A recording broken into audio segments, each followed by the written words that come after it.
Bueno, buenas tardes a los potenciales oyentes de esta última clase del cuatrimestre sobre pensamiento económico latinoamericano. Vamos a ver algunos fragmentos de pensamiento económico latinoamericano.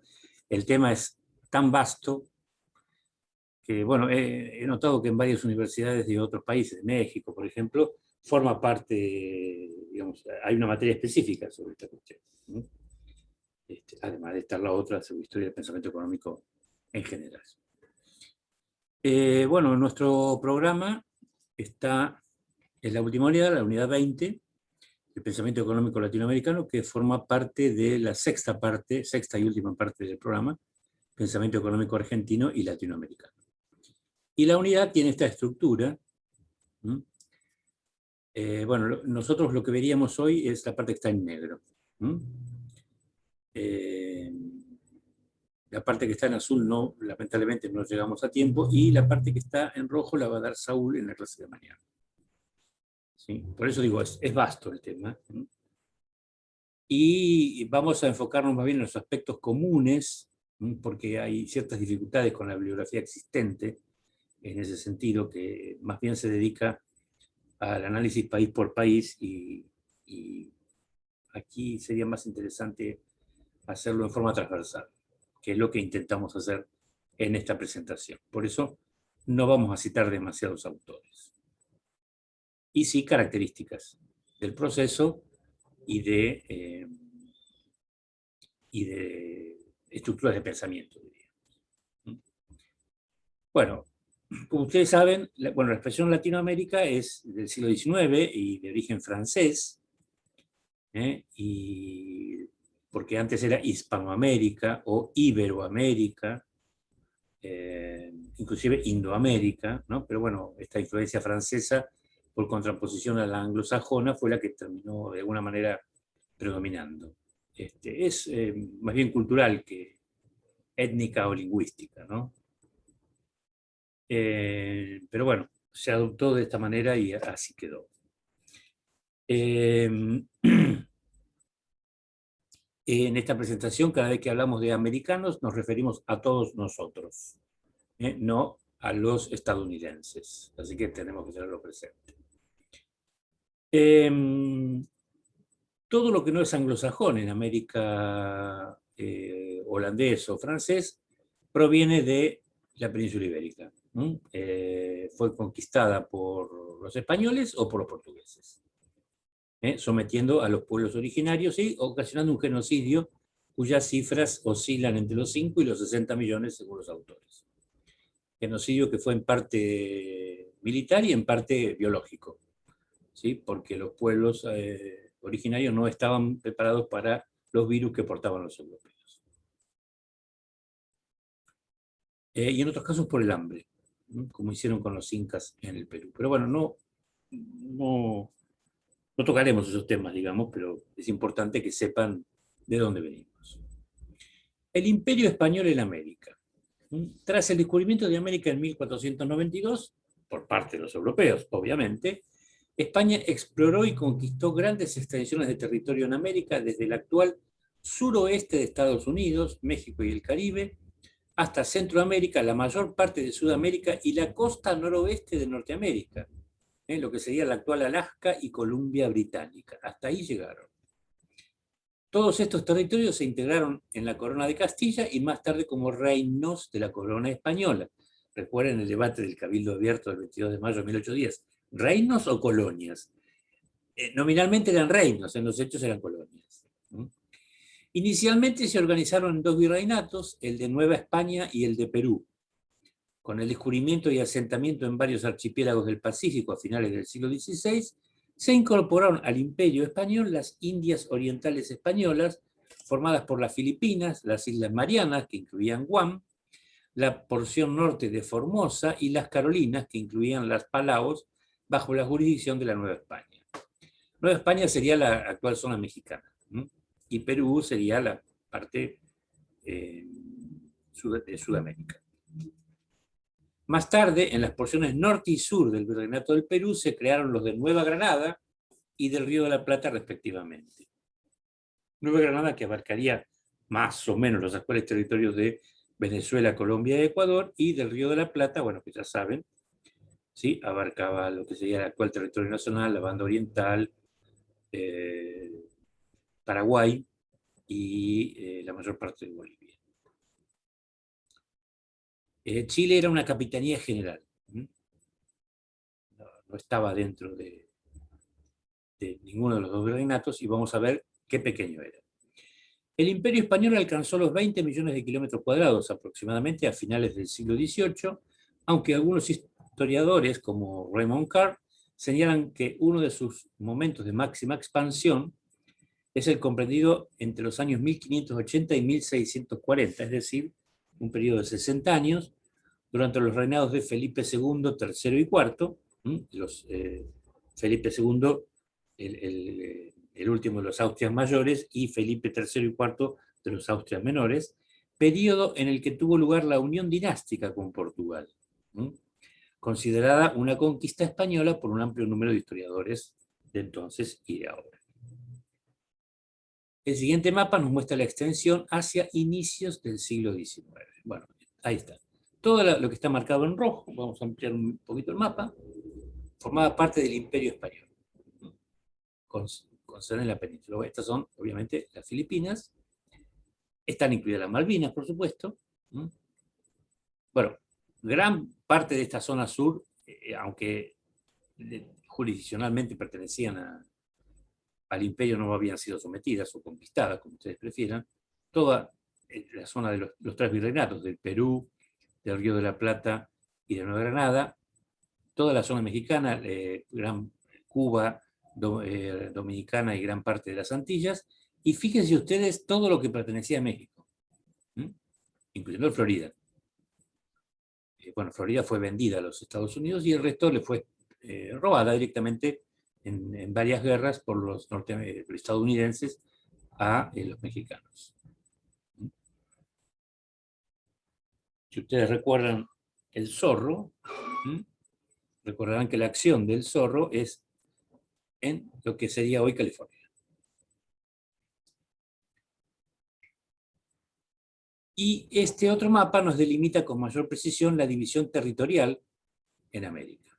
Aquí tenemos Nueva España, que abarca México y Centroamérica, Nueva Granada, como dije antes, Perú, el Río de la Plata, y acá está la Capitanía General de Chile, que fíjense que abarca desde aquí, desde Valparaíso más o menos, hasta aquí.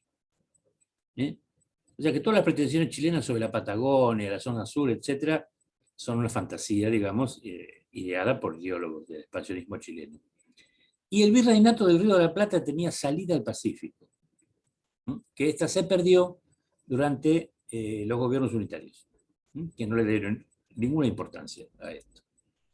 Cuando desde el punto de vista estratégico hubiera sido muy, muy importante haber mantenido esa salida, y eso habría impedido, entre otras cosas, la guerra de 1879 entre Chile y la alianza entre Perú y Bolivia.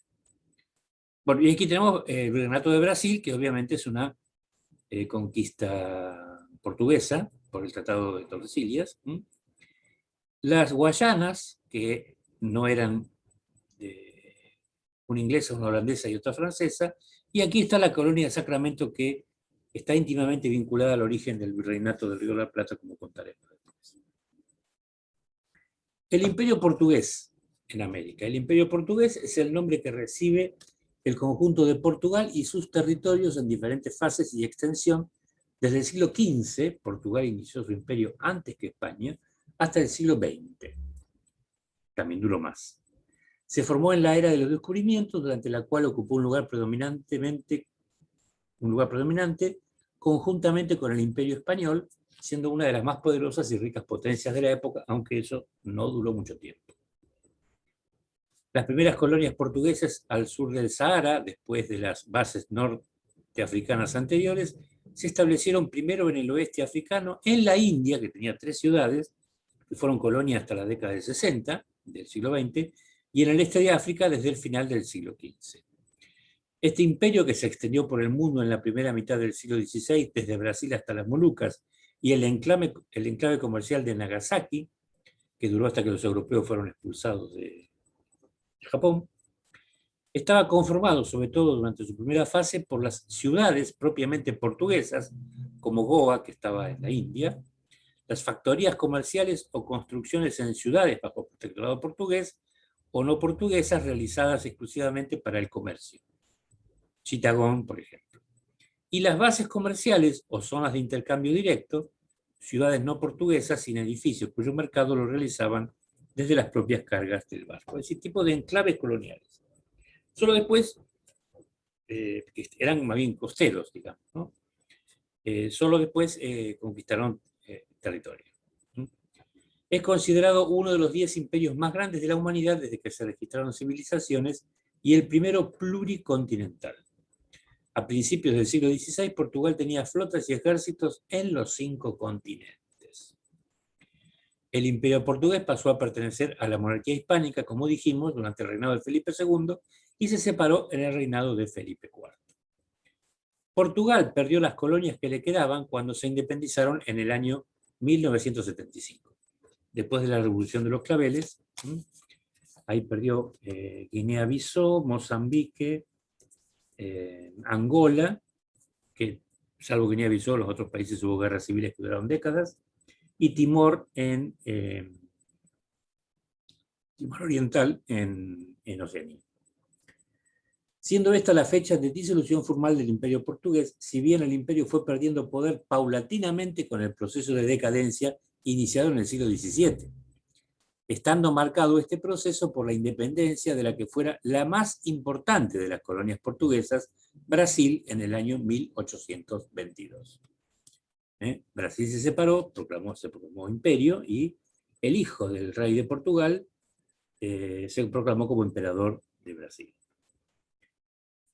Brasil había sido descubierto en 1500 por Pedro Álvares Cabral. Aunque inicialmente menos importante, Brasil llegaría a ser la colonia más importante del imperio, desde la cual Portugal reunió recursos como oro, piedras preciosas, caña de azúcar, café y otras cosechas. Me remito a lo que se dijo sobre el mercantilismo portugués o lusitano en la unidad correspondiente. Y veamos la extensión, la máxima extensión, fíjense ustedes.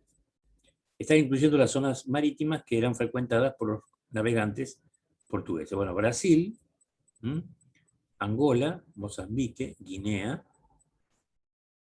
parte de la zona africana, bueno, los archipiélagos, Azores, etcétera, que tiene el Océano Atlántico, y aquí están las Molucas. Y aquí están las ciudades y factorías que tenían la India y también el Ceilán. Bueno, eso se fue perdiendo, por supuesto. Bueno, vamos a ver ahora un poco la prehistoria del pensamiento económico latinoamericano. Una etapa previa al estudio de la historia del pensamiento económico latinoamericano debe ser el conocimiento de su prehistoria, que se encuentra en los primeros esfuerzos teóricos hechos en el Nuevo Mundo en el siglo XVI. Esto con el fin de comprender los intentos de creación original del pensamiento que ha existido desde siempre entre nosotros. Esto es la opinión de un autor, citado al final, es discutible. Para esto son aconsejables los trabajos brillantes del maestro Oreste Popescu en sus estudios en la historia del pensamiento económico latinoamericano, que investigó concienzudamente lo que Fernández López llama la escolástica hispanoamericana. Ahí tenemos a don Oreste, que fue profesor de historia del pensamiento económico.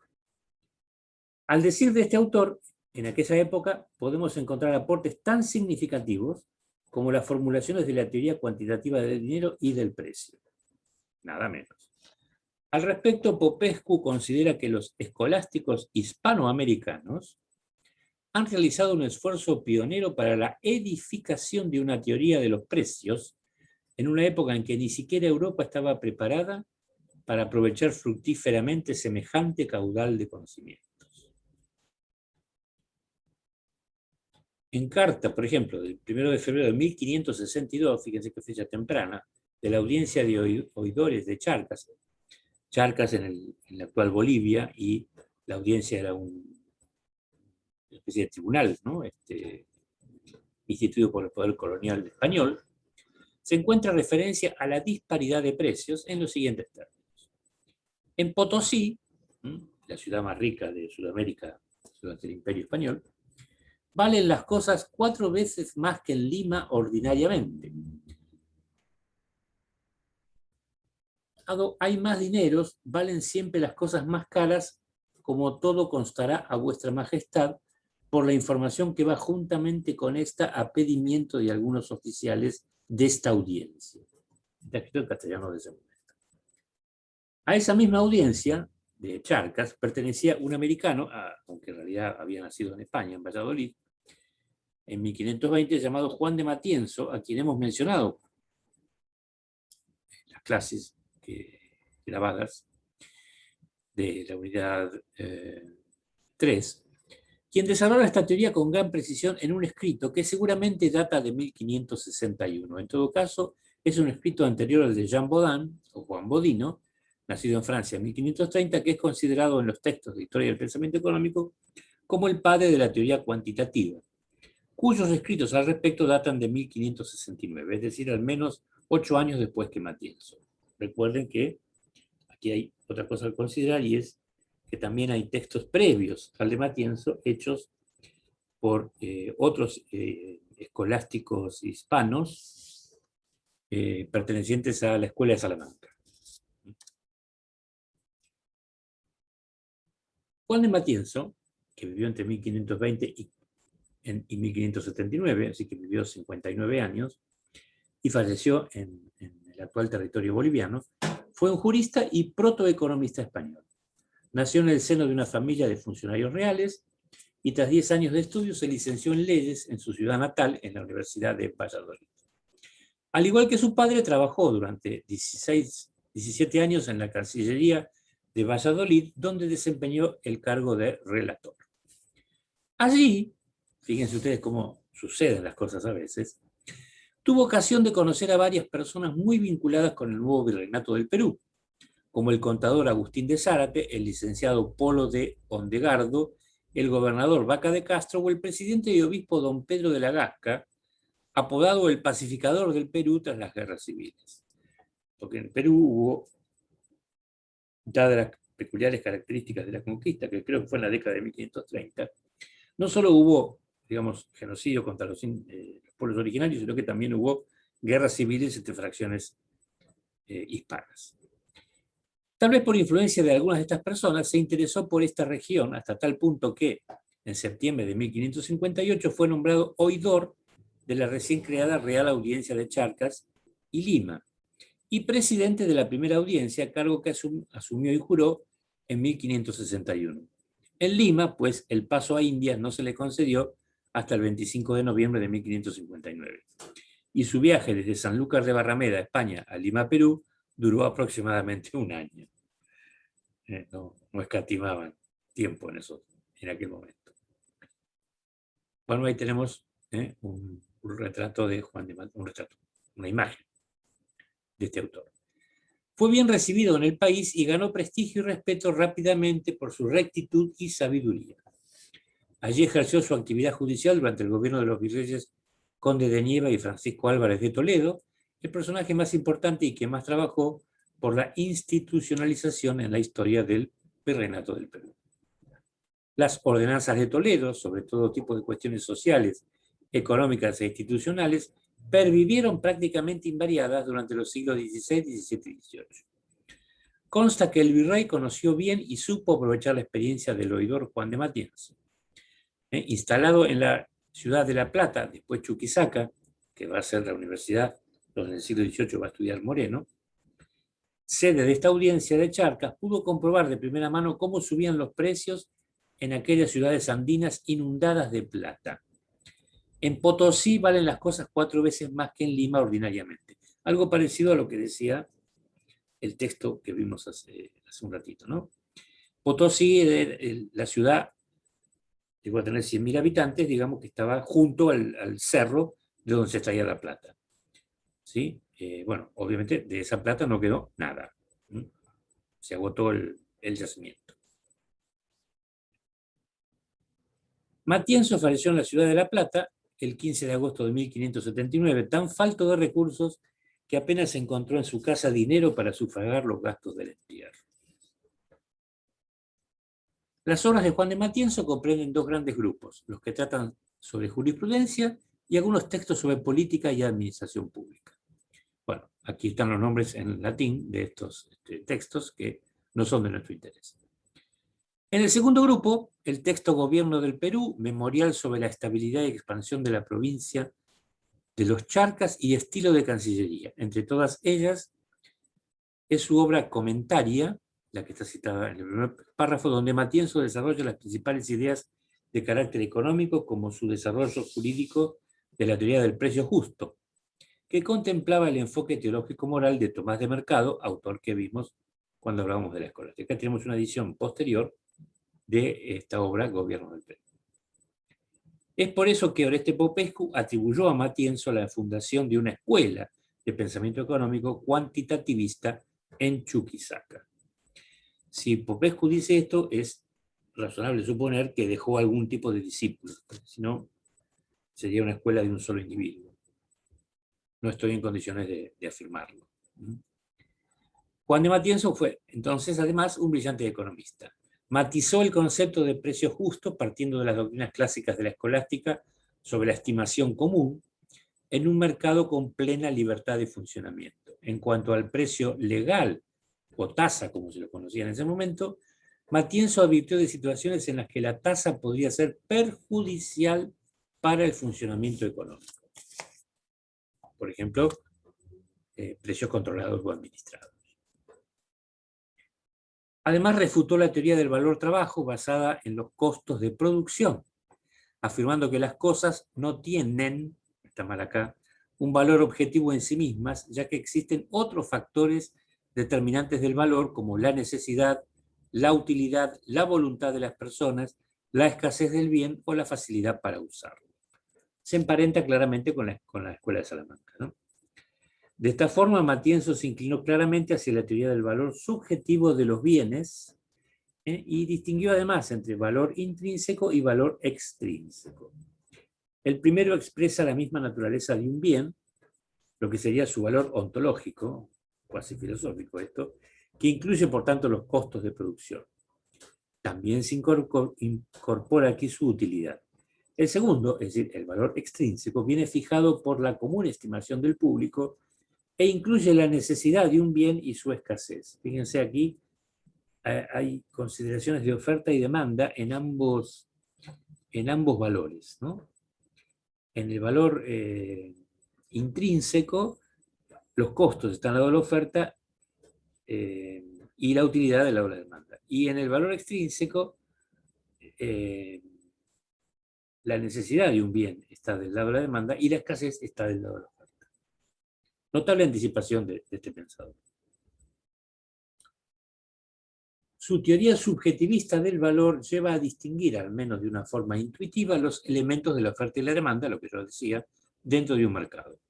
Matienzo empleó el término concurrencia para describir la competencia en el seno de un mercado libre, lo que definiría el concepto de concurso o rivalidad de compradores y vendedores. Este carácter subjetivista afecta tanto a la oferta como a la demanda en este marco de libre competencia. Pero hay también otros factores que inciden en la definición del precio justo, que era la gran preocupación escolástica, y que describen esta morfología tan variada del mercado. ¿Cómo son? Observen ustedes. La abundancia o escasez de mercancías, la afluencia de compradores y vendedores a un mercado, la necesidad de un bien, el trabajo y los costos de producción, la transformación de las materias primas, el gasto y deterioro en el transporte, la abundancia o escasez de dinero, factores temporales y geográficos, la personalidad subjetiva de los participantes en el mercado, la existencia o no de estructuras monopolísticas o las expectativas sobre el comportamiento futuro de todas estas variables anteriores. Otra vez, notable anticipación, probablemente es una traducción moderna de lo que este autor decía. Oreste Popescu, por lo tanto, concluyó a propósito de esta larga enumeración tomada de Juan de Matienzo, que ni siquiera Europa estaba preparada para aprovechar fructíferamente semejante caudal de conocimientos. Recuerden que cuando hablamos de la Escuela de Salamanca, en la clase, dijimos que no proyectó influencias al resto de Europa.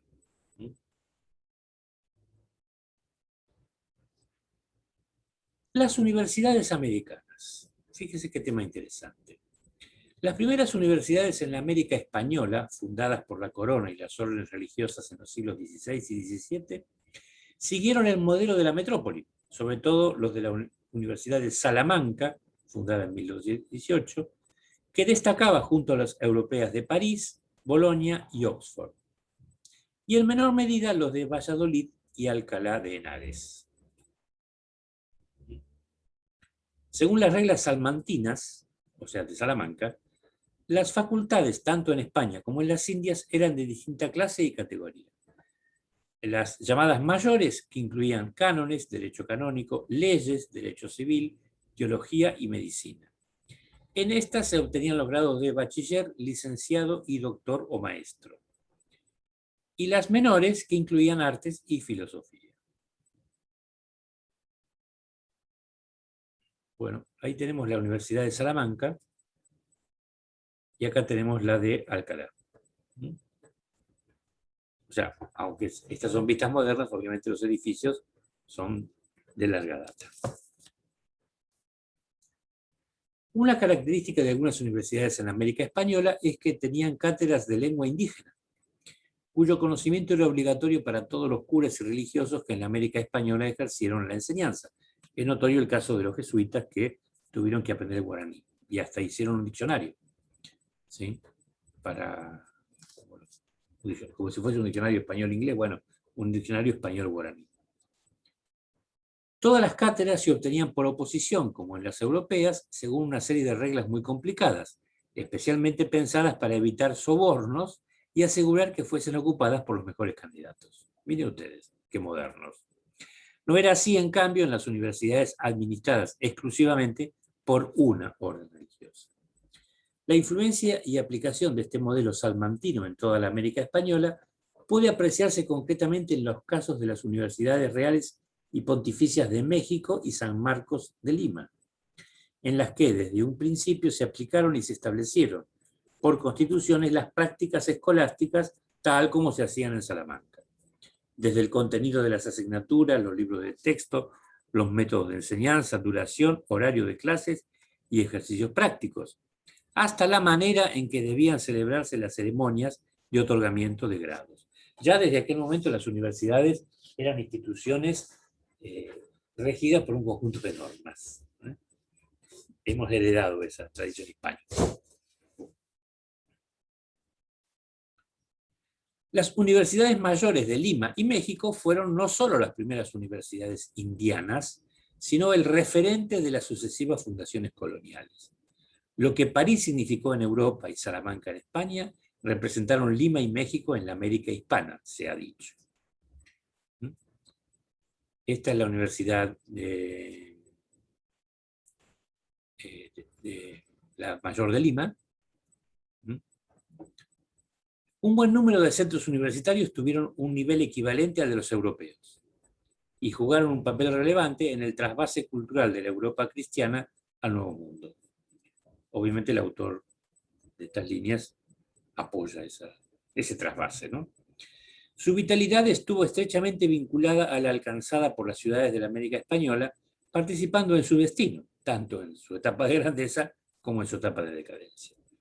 En total fueron 23 las universidades creadas por España en toda América y que funcionaron como tales durante todos o parte de los siglos XVI a XVIII, generalmente con la colaboración de la Iglesia, especialmente a través de sus órdenes religiosas. Y esta foto es de la Universidad de Córdoba, que de todas estas 23 era la única que funcionaba en lo que sería el actual territorio argentino.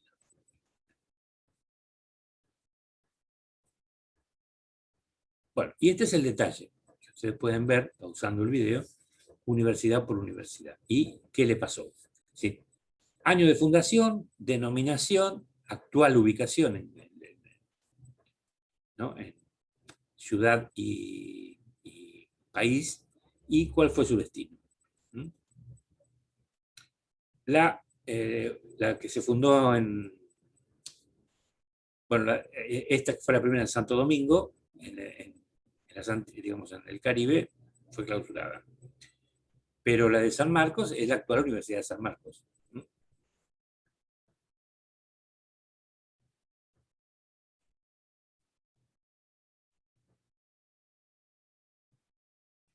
algunas se extinguieron. Bueno, acá estas, obviamente, la Pontificia San Ignacio de Loyola, extinguida en 1767, fíjense, 1, 2, 3, 4, cuando expulsaron a los jesuitas. Y aquí tenemos la Pontificia Universidad de Córdoba, fundada en 1621.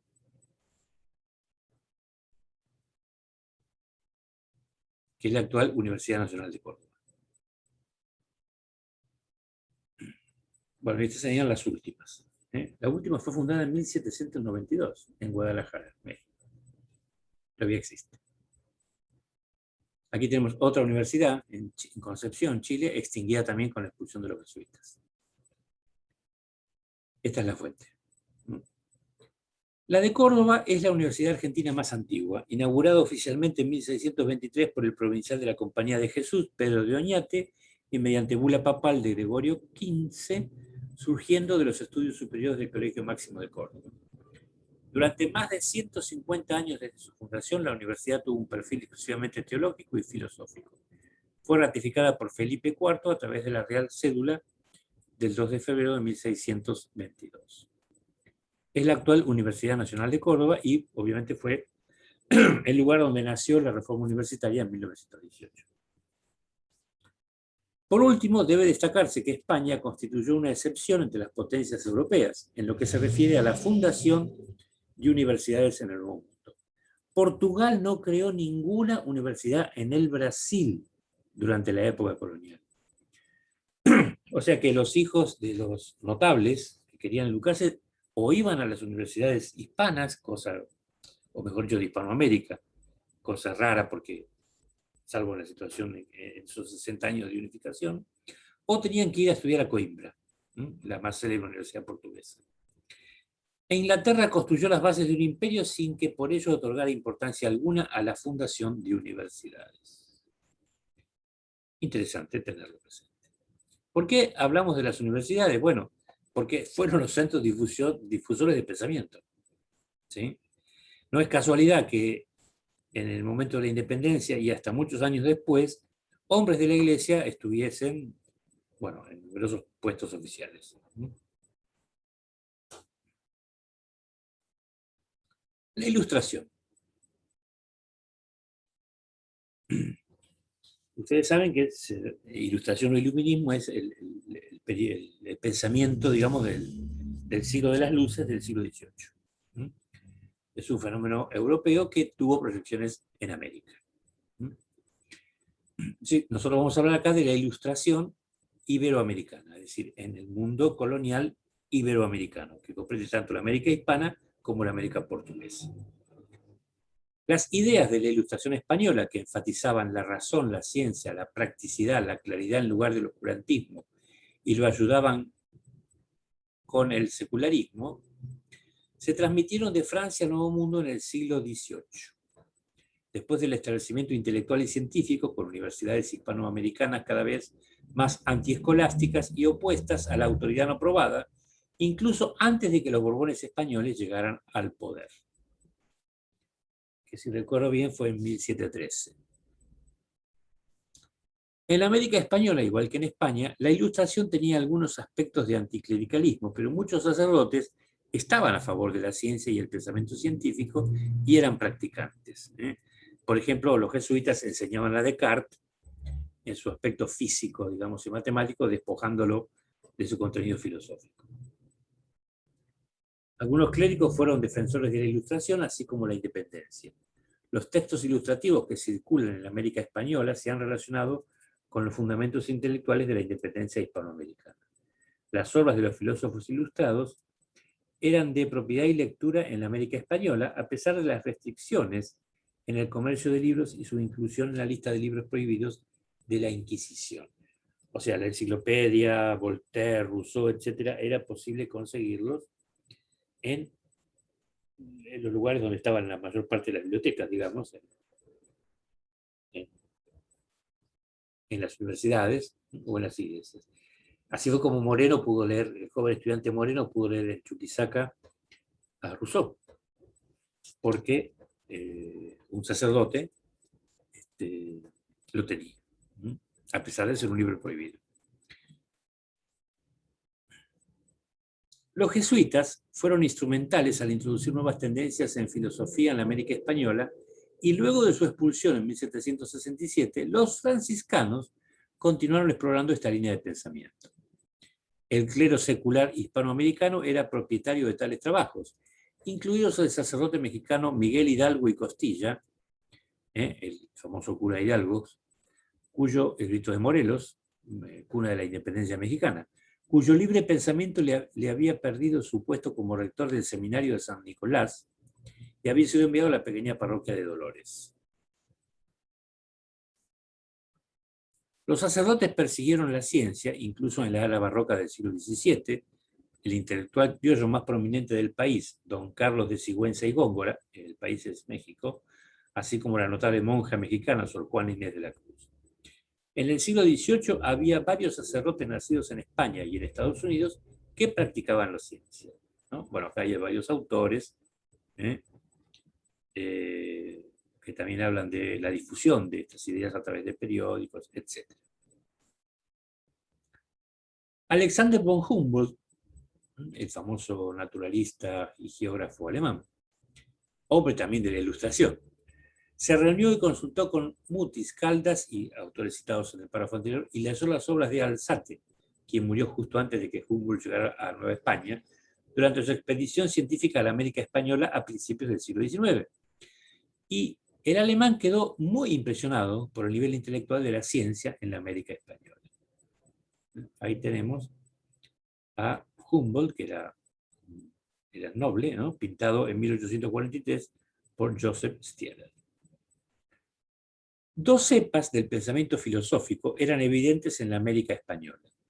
Una era lo que se llamó el despotismo ilustrado, y las otras variaciones sobre el constitucionalismo.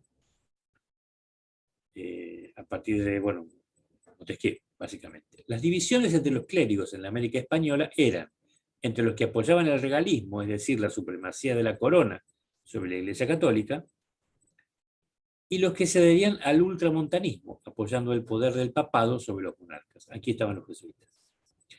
La corona española se movió para consolidar su supremacía sobre la Iglesia Católica mediante la supresión de la Compañía de Jesús en España y en su imperio de ultramar en 1767. Los jesuitas eran soldados del Papa, haciendo voto para servir al pontífice. Así habían nacido, como instrumento de la Contrarreforma. Tuvieron éxito en sus misiones a los pueblos indígenas en las fronteras del Imperio Español, como el norte de México y el más famoso en Paraguay. Bueno, Paraguay y lo que sería Misiones, ¿no? Actual provincia de Misiones en Argentina. Que, bueno, quedó a merced de los banderantes y otros traficantes de esclavos y usureros y comerciantes hispanos cuando fueron expulsados los jesuitas. Las instituciones educativas jesuitas tenían como alumnos a los hijos de españoles nacidos en Estados Unidos y eran lugares donde se difundían las ideas de la Ilustración. Los jesuitas también poseían un número considerable de haciendas rentables, en el caso argentino, por ejemplo en Córdoba y en Mendoza, o haciendas que eran administradas eficientemente por jesuitas entrenados en administración. Su lealtad al Papa y su desafío a la autoridad de la corona, así como su claro éxito en reinos importantes, donde el clero diocesano u otras órdenes religiosas pudieran haber destacado, significó que su expulsión en 1767 no fue opuesta por la jerarquía episcopal u órdenes religiosas. En otras palabras, no se solidarizó nadie con ellos. El exilio de los jesuitas a Europa fue un golpe para las familias españolas nacidas en Estados Unidos, cuyos hijos fueron educados por los jesuitas o ellos mismos jesuitas, y se considera que contribuyeron a la alienación criolla de la monarquía borbónica. El párrafo es horroroso, a la separación, ¿no? Un importante jesuita exiliado fue Francisco Javier Clavijero, quien escribió una historia importante de México, vio sus orígenes en los logros de las civilizaciones indígenas y creó una idea de México separada de la España peninsular. Idea que va a ser recogida a mediados del siglo XIX por pensadores mexicanos. Gran parte de los jesuitas fueron acogidos por Catalina la Grande en Rusia, ¿sí? Y volvieron a los países americanos después de la independencia. La corona española también se movió contra el clero en su conjunto al intentar limitar los privilegios corporativos de la Iglesia Católica. Otra vez, el regalismo, ¿no? El fuero eclesiástico, que otorgaba a los clérigos el derecho a ser juzgados por todos los delitos en los tribunales canónicos, en lugar de los de la corona. El fuero había sido un factor importante en el fortalecimiento del prestigio y el poder del clero secular inferior. Los sacerdotes de las parroquias solían ser la única persona de etnia europea en las parroquias indígenas, quienes ejercían tanto el poder político como el sagrado. En el México colonial tardío, un importante obispo, Manuel Abad y Queipo, se consideró liberal y buscó reformas sociales, económicas y políticas, pero, cuando llegó la hora de los bifes, se opuso al levantamiento del padre Hidalgo en 1810. Abad y Queipo le dio a Humboldt algunos de sus escritos sobre las condiciones en Nueva España, recuerden que Nueva España es México, y la necesidad de una reforma, y sus ideas encontraron su camino en el famoso ensayo político de Humboldt sobre el reino de Nueva España. Otros desarrollos en América Española fue la formación de las sociedades económicas y de amigos del país, a semejanza de lo que pasaba en el territorio peninsular, por parte de hombres de élite para mejorar la economía local a través de la ciencia. Pero claro, funcionaron además como grupos de discusión que consideraron temas políticos, particularmente porque las políticas de la corona favorecieron cada vez más a la península y cada vez menos a los reinos de Indias. Nos dice José Carlos Chiaramonte, un historiador argentino, que el tema de la ilustración iberoamericana ha ido recorriendo el camino que le trazó la evolución de la historiografía contemporánea. Los pensadores nacionales del siglo XIX, por ejemplo, habían abordado según dos grandes lineamientos que conformaban un objetivo y un supuesto propios del periodo post-iluminista criollo. El objetivo era rescatar del olvido y enaltecer los considerados fundamentos, o por lo menos antecedentes, del pensamiento y la política de la independencia. El supuesto lo constituía una concepción de la historia como proceso movido por el desarrollo y choque de las ideas de sus actores, que es lo que dice Sarmiento en Facundo, ¿no? La revolución fue por el impacto de las ideas europeas. Punto.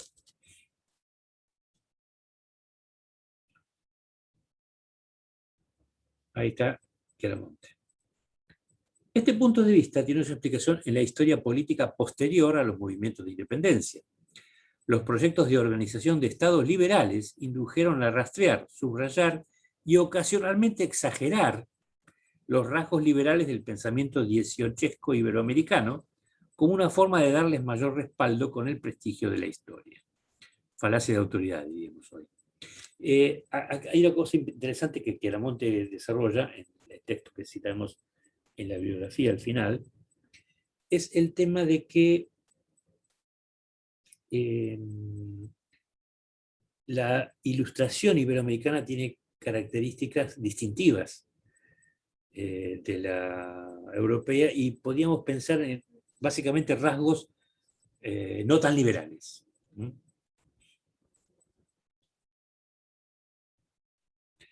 Curiosamente, agrega este prestigioso historiador argentino, el cambio de actitud hacia el pasado que introdujo el romanticismo, movimiento político, cultural, etcétera, que van a ser a fines del 18 y principios del 19 como reacción contra el iluminismo, y que va a llegar más o menos en la década del 30 a estas tierras, es decir, una vez producida la independencia, en el contexto iberoamericano, una valoración especial del periodo ilustrado. El hecho de que el movimiento intelectual del siglo XIX se considere heredero de la ideología revolucionaria antimetropolitana inclinó a la condena global del pasado colonial y solo eximió de esa condena a las expresiones que pudiesen considerarse antecedentes de la independencia, es decir, principalmente a las manifestaciones ilustradas del siglo XVIII. Esta es una concepción que ya no es predominante en la historiografía moderna. Consiguientemente, la influencia de la Ilustración perduró mucho más tiempo y con singular vigor, aún en pleno periodo romántico y positivista. El romanticismo podríamos situarlo desde la década del 30 hasta mediados del siglo XIX y el positivismo en el último tercio del siglo XIX, al amparo también del constante eclecticismo del pensamiento local. Eclecticismo forzoso porque normalmente, hasta el siglo XX, en general el pensamiento iberoamericano fue recepción crítica o acrítica de pensamientos producidos en otras latitudes. Eso hay que tenerlo presente. Agrega Chiaramonte más adelante, en cuanto a la influencia de la Ilustración europea en el movimiento intelectual anterior a la independencia e inmediatamente posterior a ella, multitud de trabajos parciales fueron ratificando la tesis al compás, es acá, de la recolección de las numerosas menciones explícitas en los escritos de los criollos de autores como Montesquieu, Voltaire, Quesnay, Turgot, Condorcet, Filangieri, Genovesi, Galliani, Smith y muchos más. Fíjense cómo está juntada la filosofía, la política y la economía. En autores que, bueno, hemos mencionado prácticamente a todos ellos. Sin embargo, para el autor podían ser sometidas a crítica, y así ocurrió, algunas tesis confundidas con la anterior. Que la influencia de la Ilustración europea en el mundo intelectual iberoamericano entrañó, acá falta el acento, una brusca ruptura con la vieja mentalidad, con el mundo del barroco y la escolástica, que esas influencias poseían todo su mismo carácter liberal y tendiente a la emancipación política, y que ellas bastarían para explicar el proceso de independencia. Tesis fuertes. En efecto, ya que en su opinión se pudo llegar a hablar de un eclecticismo, recuerden que desde el punto de vista filosófico, el eclecticismo es un tipo de pensamiento que reúne elementos de distintas vertientes, que podría juzgarse como forma de transición hacia manifestaciones más nítidamente ilustradas. Este eclecticismo no es privativo del Nuevo Mundo, pero fueron aquí más sensibles sus manifestaciones por el tardío vigor de 3 barreras adicionales para las nuevas formas de pensar. Aquí hay una nota distintiva de la Ilustración iberoamericana respecto de la europea. Los dogmas de la Iglesia Católica, la filosofía escolástica ligada a ellos, que era la que se enseñaba en las universidades, que hemos mencionado previamente, y la fidelidad política a las monarquías ibéricas. Barreras, agrega Chiaramonte, que podrán ser superadas solo en momentos muy cercanos ya al proceso de la independencia y no necesariamente en su conjunto. Con lo cual descalifica aquella opinión de que el pensamiento ilustrado es un antecedente inmediato de la independencia. Al menos en algunos autores sí, no en todos. De hecho, hay ilustrados que eran funcionarios de la corona. O sea. Seguidamente se pregunta el autor, ¿hubo o no entonces verdadera innovación en el ámbito intelectual iberoamericano del siglo XVIII? Para responderse que los resultados de los estudios sobre el tema fueron mostrando que la suposición de originalidad del pensamiento ilustrado iberoamericano, entendida como ruptura con el pensamiento metropolitano, siempre que hablamos de pensamiento metropolitano nos referimos a España, en el caso de Hispanoamérica, o Portugal, ¿no? Es imposible de sostener, y que fue principalmente a través de sus exponentes peninsulares, Aranda, Campomanes, Florida Blanca, Jovellanos y otros, como la cultura colonial toma contacto con el nuevo pensamiento. O sea que primero llega a través de los exponentes peninsulares y recién después llegan los libros, diríamos, prohibidos por la Iglesia. En este aspecto, el pensamiento liberal americano nace no en ruptura, sino entroncado con el ibérico. Eludida entonces la tendencia a confundir ilustración iberoamericana con movimiento antimetropolitano y sorteada por otra parte la seductora tentación de magnificar la originalidad autóctona de la nueva corriente, la mayor parte del pensamiento ilustrado iberoamericano aparece en sus primeras etapas como eco del europeo, lo que decíamos hace un rato, y por la misma razón portador del espíritu reformista e innovador de la versión española o portuguesa de aquel, así como de sus específicas limitaciones. No más, no menos. Ingresando en el terreno específicamente económico, Chiaramonte admite que, en el campo que nos ocupa, la adhesión a ciertos criterios mercantilistas junto a la impregnación de doctrinas fisiocráticas o smithianas, podría considerarse quizás la forma de originalidad posible para el pensamiento ilustrado local. Después veremos las razones aducidas por este autor. En tanto que puede interpretarse como el fruto de una adecuada atención a las peculiaridades de la economía y sociedad locales, y no un incongruente o incoherente tributo a las preocupaciones del pasado. Las preocupaciones del pasado eran las derivadas de la interpretación escolástica y mercantilista, ¿no? Se refiere a esas. Pero aún así, el grado de originalidad no varía sustancialmente, pues se limitaría a la capacidad de selección y adaptación de formas de pensamiento europeo. Posiblemente la dificultad pueda salvarse, por lo menos en lo que concierne al pensamiento económico y social, si reparamos en que los intereses que llevan a los iberoamericanos, si reparamos en los intereses que llevan a los iberoamericanos hacia la cultura ilustrada. O sea, no fue simplemente por amor a la verdad. ¿Sí? En la medida que aceptan, en cuanto los beneficia, la división del trabajo que les ofrece torpemente la reforma borbónica y les ofrecerá más coherentemente la política británica, después, las teorías económicas del liberalismo les proporcionan la justificación de su papel y los argumentos para bregar por sus objetivos. Es un uso, está diciendo, bueno, en muchos casos es un uso interesado de los argumentos expuestos por los teóricos europeos.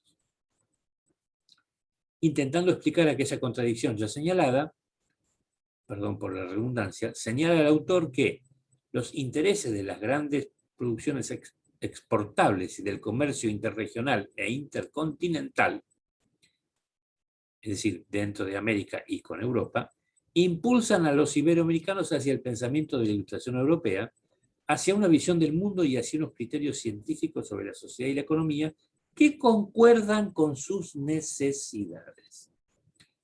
Pero en la medida en que los mismos factores comprometen otros aspectos de su inserción en el mundo colonial, ya fuese el tenso equilibrio social, ya aspectos más circunscriptos, como los intereses lesionados por la desprotección ante la competencia externa, se vuelcan hacia formas de pensamiento incongruentes, dice Chiaramonte, en apariencia, con aquellas otras, y que más adelante, durante el siglo XIX, bajo la forma de corrientes neomercantilistas, llegarán a una más consciente oposición al libre cambio.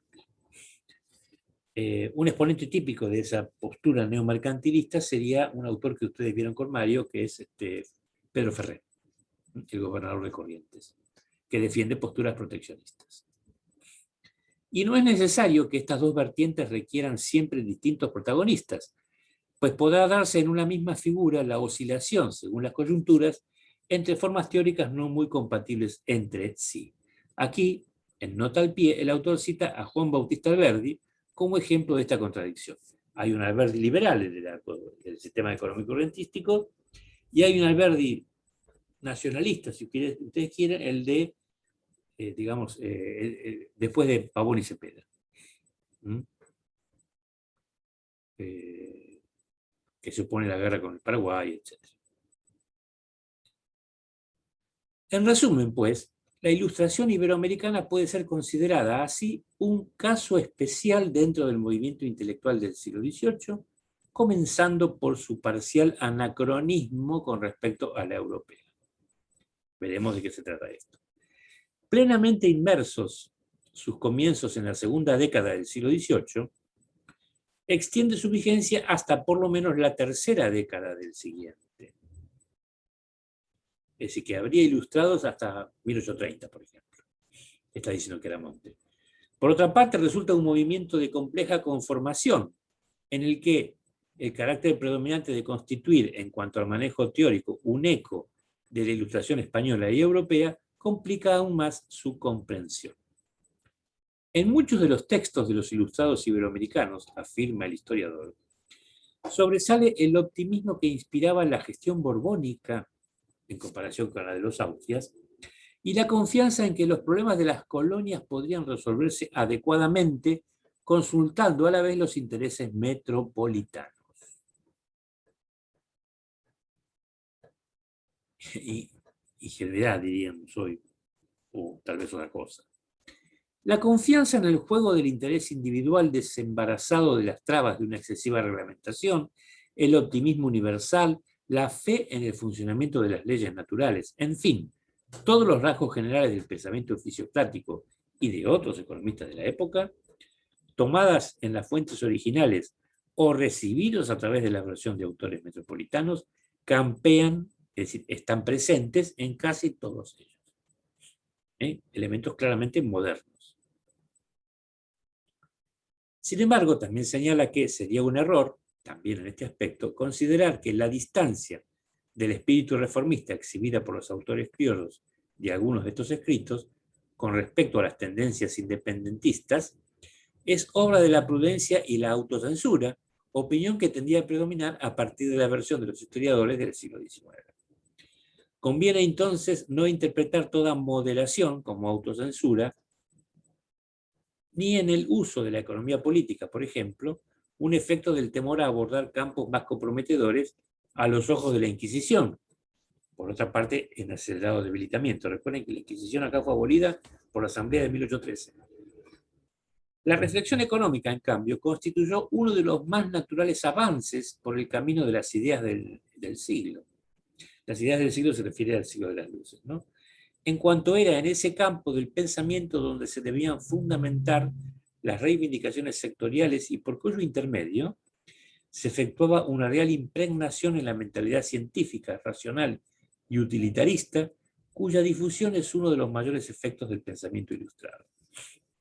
En la otra parte del texto dice Chiaramonte también que es razonable que esto sea así, porque no existía la sociología, por ejemplo. Entonces, a través de la economía política, que no era estrictamente la economía neoclásica moderna, había vastas reflexiones de naturaleza política y social. Esta, entonces, se constituyó en uno de los cauces que dan testimonio de ese entusiasmo por criticar la realidad colonial a la luz de las nuevas ideas económicas y sociales circulantes en Europa. Concluye su análisis, Chiaramonte, afirmando que a este fenómeno contribuyó muy especialmente en las colonias hispánicas el auge de la literatura económica española, sobre todo a partir de la circulación del famoso informe de Campillo en 1789. Posteriormente, la obra de los ministros borbónicos Aranda, Campomanes, Jovellanos y Florida Blanca se convirtió en autorizado estímulo a la literatura económica colonial. Obviamente, si los propios ministros de Su Majestad discutían sobre temas económicos, de ahí para abajo cualquier ilustrado podía hacerlo. Sin embargo, sus cultores no se limitaron a las autoridades españolas y revelaron frecuentar otros autores, italianos, franceses e ingleses, lo hemos mencionado casi todos ellos, que testimonian la avidez por este campo del conocimiento. Entre dichas influencias, en las que suelen ir mezcladas las novedades representadas por la fisiocracia, especialmente el quené de los artículos granos y agricultores de la enciclopedia, con los viejos mercantilistas, ya fuesen Cantiliano Petti, dice, bueno, acá es historiador, no es economista, pero hasta 1950 se los consideraba así a Cantiliano Petti como mercantilistas, o el español Ustaris, este sí es un autor mercantilista, serán hitos de importancia la traducción de Adam Smith al español en 1794 y también la de Genovesi en 1804. Ahí tenemos una ilustración de Teórica y Práctica del Comercio y Marina de Jerónimo de Ustaris, segunda edición, Madrid 1757, que incluye un retrato del autor. Se sostiene Chiaramonte que el pensamiento económico latinoamericano de ese periodo oscilará entre el prestigio mayor de los fisiócratas y la más cercana afinidad con los españoles e italianos ya citados. Ahora bien, agrega, por lo común el recurso a los economistas europeos suele ser más general, más inclinado a utilizarlos como autoridades en pro de ciertas libertades en el comercio o en la producción, como ejemplo de criterios racionales en la consideración de los fenómenos sociales, como exponentes de lo espíritu utilitario y opuestos a las viejas preocupaciones. Otra vez, falacia de autoridad. Es lo que hace Moreno, por ejemplo, en la representación de los hacendarios. ¿sí? Donde dice, bueno, como dice Smith, como dice Say, etc., como si eso fuese garantía de verdad. Eso hoy lo llamamos falacia de autoridad. Del conjunto, entonces, de las fuentes de la Ilustración iberoamericana se extrae el enaltecimiento de la agricultura como fuente de la riqueza, argumento que conviene a los intereses inmediatos de una agricultura y ganadería mercantil en sensible crecimiento a lo largo del siglo XVIII, después de las crisis del siglo anterior. La demanda de libertad de comercio interior y exterior, imprescindible no solo para librar aquellas actividades productivas de viejas trabas internas que la entorpecían, sino también para aprovechar las acuciantes perspectivas que derivaban del crecimiento del comercio mundial y de la consiguiente demanda por los productos primarios del continente. La reivindicación del interés individual y el afán de lucro como dignos móviles de la acción humana, contra lo que cierta escolástica pretendía, y la concepción de que, por virtud de aquella armonía preestablecida y por medio del libre juego de las leyes naturales de la sociedad, tales móviles no solo no entorpecerían, sino que llevarían al logro del bienestar general. Lo que sería una versión ilustrada del teorema de Smith, el teorema de la mano invisible, ¿no? Como lo llama el doctor Rivera y del cual hemos hablado. Algunos autores de la Ilustración iberoamericana. Vamos a ver unos poquitos casos. José Joaquín da Cunha de Acevedo Coutinho, obviamente brasilero, que vivió entre 1742 y 1821, era vástago de una acaudalada familia brasileña y heredó a los 26 años el mayorazgo de los Acevedo. Ya hemos dicho lo que es el mayorazgo. A los 33 años pasó a Portugal, donde realizaría estudios en la Universidad de Coimbra, periodo en el que se adentraría en el pensamiento de la Ilustración europea. Allí lo tenemos a don Acevedo, que, bueno, obviamente profesó las órdenes religiosas en la universidad. En 1791 publicó en Lisboa su Memoria sobre el precio del azúcar, que a la vez que influye en la política oficial sobre el comercio azucarero, le abre las puertas a la Real Academia de Ciencias. Su obra económica constituye otro exponente de la unión de tendencias reformistas y conservadoras en la Ilustración iberoamericana. O sea que sería un exponente clarísimo de esa aparente contradicción que señala Chiaramonte. El ensayo económico sobre el comercio de Portugal y sus colonias, que es su obra más famosa, fue editada por primera vez en 1794 con auspicio de la Real Academia de Ciencias de Lisboa. El éxito de la obra excedió el ámbito lusitano y fue traducida al inglés en 1807 y al alemán en 1808. Posteriormente fue reeditada en Portugal en 1828 con correcciones y agregados del propio autor. Este texto económico, que es el principal, tiene otros, está dedicado al problema del comercio colonial, especialmente aplicado al caso de su tierra natal, es decir, Brasil. Revela cierta ambigüedad de pensamiento, según menciona un autor contemporáneo, que sería una característica que se detecta igualmente en escritores contemporáneos nacionales y extranjeros, contemporáneos de Acevedo, siempre que se discute la relación privilegiada de cada una de las metrópolis europeas con sus imperios coloniales. Tal ambigüedad consiste en reconocer la necesidad de mantener el antiguo sistema del pacto colonial, basado en privilegios exclusivos otorgados a comerciantes e instituciones nacionales y prohibiciones a la instalación de manufacturas en dominios coloniales, al tiempo que permite una mayor apertura de este espacio económico reservado, ya sea acogiendo la participación interesada de otras naciones en el tráfico colonial o sobre todo apoyando las iniciativas de los agentes económicos individuales. Ahí tenemos una contradicción. Según el mismo autor, implícitamente Acevedo Coutinho consideró que para seguir beneficiándose de la protección administrativa y militar, las colonias deben aceptar un sistema político de subyugación tácita. Pero para un autor nacido y criado en Brasil, era inevitable cierto entusiasmo moderado a favor de un mayor grado de libertad en el funcionamiento del espacio económico colonial, ensalzando las virtudes de una organización económica basada en el estímulo creado por la acción libre de los intereses de los individuos, lo que obviamente iba en contra de las restricciones de la colonia, ¿no? Fiel a la idea de imperio, Acevedo Coutinho creía que era posible mantener el estatus colonial en un marco de mayor autonomía económica y financiera por parte de la colonia. En este contexto, critica severamente el sistema de organización del trabajo en las exploraciones mineras, buscando apoyar la idea de que las mejoras en la operación serían, después de todo, sobre todo beneficiosas para la economía de la metrópoli. Tenía en ese contexto en Ouro Preto, ¿no?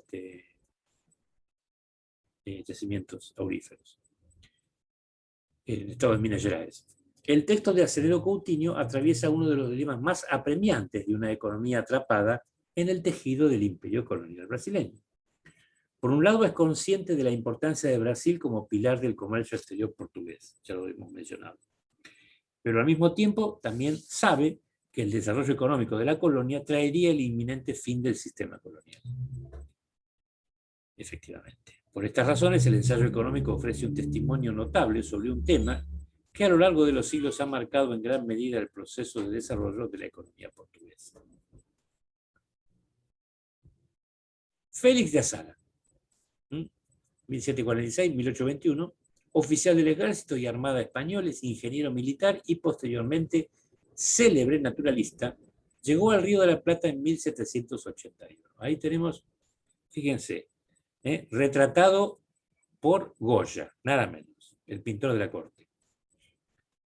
El viaje de don Félix obedeció a su designación para formar parte de la Comisión Demarcadora de Límites de las colonias españolas con las portuguesas, creada en aplicación de las disposiciones del Tratado de San Ildefonso de 1777.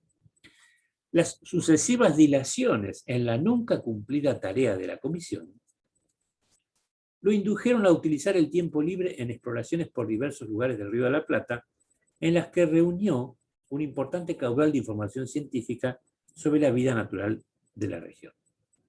Ella sirvió de base a trabajos que cimentaron y ampliaron el prestigio que ya había obtenido en el mundo científico europeo a través de su correspondencia. Entre estos trabajos sobresalen este texto publicado en París en 1809 bajo el título de Viajes por la América Meridional. Pero su obra más interesante es La Memoria sobre el estado rural del Río de la Plata, que fue escrita en 1801, poco antes del regreso de Azara a España, en el pueblo de Batoví, que fue un pueblo fundado por él, en el cual repartió tierra gratuitamente a los pobladores que quisieran asentarse en la misma. Tierras fiscales y tierras que quitó a propietarios, a los que no indemnizó, porque consideraba que eran usurpadores de la propiedad. Las fuentes nos dicen qué pasó cuando él se fue y volvió a España. En este trabajo, el autor español vuelca el fruto de las observaciones efectuadas en esa y otras comisiones que lo llevaron a recorrer todo el litoral fluvial rioplatense, como el territorio misionero y las campañas ganaderas de Buenos Aires. La memoria fue publicada por primera vez en Madrid en 1847. La siguiente edición fue hecha en Buenos Aires en 1943, mucho tiempo después. Sus trabajos fueron bien recibidos, aunque no exentos de críticas. Azara había escrito en gran parte sus obras para corregir lo que consideraba muchos errores de la historia natural del conde de Buffon, otro naturalista célebre del siglo XVIII. Los intelectuales lo elogiaron por su minuciosidad y precisión, y hasta el propio Charles Darwin, uno de los coautores de la teoría de la evolución, tenían un gran respeto por el trabajo de Azara, a pesar de que este último no era un naturalista profesional, y en varios de sus libros habló con aprobación de la autoridad de Azara. Recuerden que Darwin también recorrió la campaña bonaerense, en su célebre viaje con el Beagle. Algunos, sin embargo, pensaron que su trabajo era una crítica demasiado dura a Buffon. Como era de esperarse, en un verdadero ilustrado, la obra de Azara no se restringe a las ciencias naturales, ya que en su personalidad polifacética abordó también estudios humanistas como etnógrafo, filósofo, historiador, crítico y literato. Aunque eso, debemos decirlo, fue siempre un hombre fiel a la corona. Victorián de Villava. Este es un tipo muy interesante. Fiscal de la audiencia de Charcas durante la última década del siglo XVIII, ha merecido especial interés en la historiografía rioplatense por su impregnación en las corrientes liberales de la Ilustración española y por su influjo en la formación intelectual de futuros dirigentes criollos en los movimientos de independencia, básicamente en Moreno. Antes de su traslado a América, había realizado un trabajo que le valdría por sí solo un lugar en la historia intelectual del período. Tradujo del italiano la obra principal del abate Genovesi, figura sobresaliente del neomercantilismo italiano, corriente de profunda influencia entre los economistas y reformadores sociales españoles de la segunda mitad del siglo XVIII y también entre los iberoamericanos, entre ellos el propio Belgrano. Se trata de las lecciones de comercio o bien de economía civil, tomo primero, Madrid 1784. Una vez en el Río de la Plata, la actuación de Villava lo enfrentó a diversos casos de corrupción administrativa que atacó con energía. Bueno, aquí tenemos una recopilación posterior, obviamente, vida y escritos de Victoriano Villava. No he podido ubicar una foto, perdón, un retrato del autor. Impresionado por la explotación del trabajo indígena en la minería alto peruana, Villava escribe a comienzos de 1793, el texto que más nos interesa, el discurso sobre la mita de Potosí, que había de tener larga y sensible repercusión. Bueno, este es un grabado tradicional, de 1715, que representa el Cerro Rico, una montaña ubicada cerca del pueblo de Potosí, no es un pueblo, era una ciudad, y que contiene una gran cantidad de mineral de plata. Aquí es donde se sacaba la plata. De ahí el nombre, Cerro Rico, hasta agotar el yacimiento. En forma inmediata, este discurso, este texto, provoca la réplica del gobernador intendente de Potosí, Francisco de Paula Sanz, réplica que inicia una extensa y ardiente polémica entre ambos funcionarios. Posteriormente, su influjo se revela en la obra de uno de los principales hombres de la Revolución de Mayo en Buenos Aires, Mariano Moreno. El escrito de Villava, ubicable en una línea protectora del indígena que se remonta a Fray Bartolomé de las Casas en el siglo XVI, se apoya siempre en los intereses generales de la corona, comprometidos con la codicia inmediata de los particulares. Lo nuevo de Villava, además de lo proveniente de la particular conformación del problema minero en esos años, es la argumentación ilustrada de su discurso, en la que no deja de hacer gala de sus conocimientos de economía política, apoyados, obviamente, en la obra de Genovesi que él había traducido. Fernández López lo menciona mucho, Villava, y ahí tiene un trabajo donde habla de la influencia de las traducciones de Villava en el mundo colonial español. Digamos, cómo fue leído ese texto. Hubo esa traducción. Hijo cauteloso y circunspecto de la Ilustración española, adoptando tanto en el ámbito jurídico, político y social una línea a la vez razonable e innovadora, otra vez ese juego, ese doble juego del que hablaba Chiaramonte, ávida de modernizar la estructura económica y social existente, pero a la vez respetuosa del trono y del altar. Y sin embargo aparecerá a través de sus escritos un pionero en la lucha por la emancipación de los indígenas y como intelectual y profesor en la Academia de Juristas Practicantes de Chuquisaca, jugará indirectamente un papel importante en el surgimiento de la independencia, a tal punto que el historiador argentino Ricardo Levene lo consideró un precursor de la independencia americana. Mariano Moreno, de quien Villava, teniendo en cuenta la influencia que ejerció en su pensamiento, fue sin duda el verdadero maestro, y quien quizás lo conoció personalmente, lo recordó con honor y lo mencionó 2 veces en su tesis de doctorado, que trataba sobre la misma problemática. Es posible que lo que impresionó a Villava sea exactamente lo mismo que impresionó a Moreno. El segundo triunvirato honró su memoria en 1812, reconociendo la franqueza y la protección que dispensó a la libertad de estas provincias con su valiente pluma en esta época fatal en que la concepción de un pensamiento liberal fue juzgada como delito de alta traición. Casi nada. Otro ilustrado, Manuel de Salas, 1754-1841, que fue designado síndico del Consulado de Chile en 1795, poco después de la creación de este cuerpo, casi paralelamente a la creación del Consulado de Buenos Aires, donde fue nuestro Manuel Belgrano. Ahí lo tenemos. Este hecho y las características generales de su actuación, imbuida en las luces del siglo, otra vez, y generadora de iniciativas del bien público, especialmente en los terrenos de educación y económico, en consonancia con aquella orientación, dieron a su figura rasgos de semejanza con el rioplatense Manuel Belgrano. Educado en Lima, en San Marcos, y posteriormente testigo de la Ilustración borbónica durante su residencia en la península, constituye un exponente de aquel tipo de criollo ilustrado, inquieto por iniciativas que conjuguen a la vez los intereses de la colonia y de su metrópoli. Su representación, que es su texto, digamos, vinculado a lo que estamos considerando, es una de las piezas que apoyan este criterio en razón de las tendencias económicas liberales que contendría, aunque más recientemente han sido motivo de debates los alcances de ese liberalismo entre los historiadores chilenos. Esa representación lleva el siguiente encabezado: hecha al ministro de Hacienda, don Diego de Gardoqui, que fue el que designó a Belgrano, ¿no?, como secretario perpetuo del Consulado de Buenos Aires, por el síndico del Real Consulado de Santiago sobre el estado de la agricultura, industria y comercio del Reino de Chile. Cualquier semejanza con lo que dice Smith, ¿no?, o con el diario que después, el periódico que después fundará Vieites acá, no es mera coincidencia. Dice un autor chileno al respecto: esta notable representación, que fue muy celebrada en la corte, valió a su autor, aparte de otros merecimientos, que se le confiriera a perpetuidad la sindicatura del Consulado de Comercio.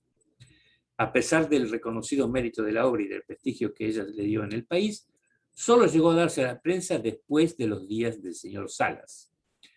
Lo publicó primero el Mercurio de Valparaíso en sus números del 2 al 20 de enero de 1843. Muchos años después.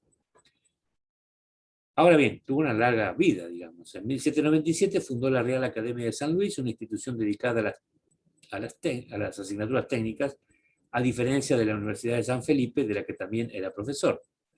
Convencido de que se podía mejorar la vida de Chile mediante una enseñanza en base a la industria de la ciencia, Salas dotó a su institución cátedras de matemáticas y de artes. Esta academia se convertiría en el núcleo del Instituto Nacional. Otra vez las matemáticas, Belgrano de vuelta.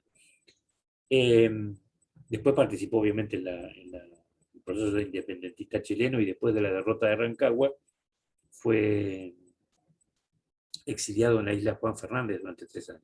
Tenía como 60 años. Después volvió a la vida activa, bueno, y se dedicó a esto que era lo suyo, la educación. La educación, que era uno de los principios de la Ilustración, ¿no? Básicamente a través del texto rusoniano de Emilio, que preconiza la educación a los niños. El último de los ilustrados que vamos a ver es Simón Rodríguez, el preceptor de Simón Bolívar. La vida de Simón Rodríguez, fallecido en un pequeño poblado peruano a los 84 años de edad, es un incesante deambular del país, de país en país, Sudamérica y Europa, movido por el afán de ilustración y apoyado precariamente en una continua labor educativa, cuyo momento más alto fueron los 4 años en que tuvo como alumno al futuro libertador de la Nueva Granada, y los casi 3 que continuaron esa docencia en Francia e Italia. Ahí lo tenemos. Vivió entre 1769 y 1854. Maestro de primeras letras en el Caracas colonial, conspirador junto a Picornell, fugitivo de la justicia española a los 24 años de edad, nunca regresaría a Venezuela, inarraigable exiliado que transita por Jamaica, Estados Unidos, Francia, Italia, Alemania, Prusia, Polonia, Rusia, Inglaterra.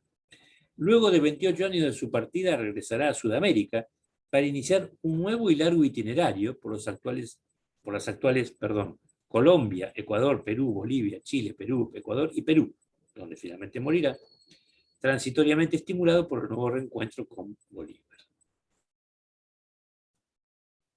Su obra escrita no es extensa, y gran parte de ella se perdió en un incendio, ni alcanza el nivel de la de otros célebres contemporáneos, pero su fama reposa sólidamente en el hecho de haber sido el vehículo en el que las luces del siglo llegaron a su famoso discípulo, es decir, a Simón Bolívar, que lo llamó maestro y amigo en una célebre carta.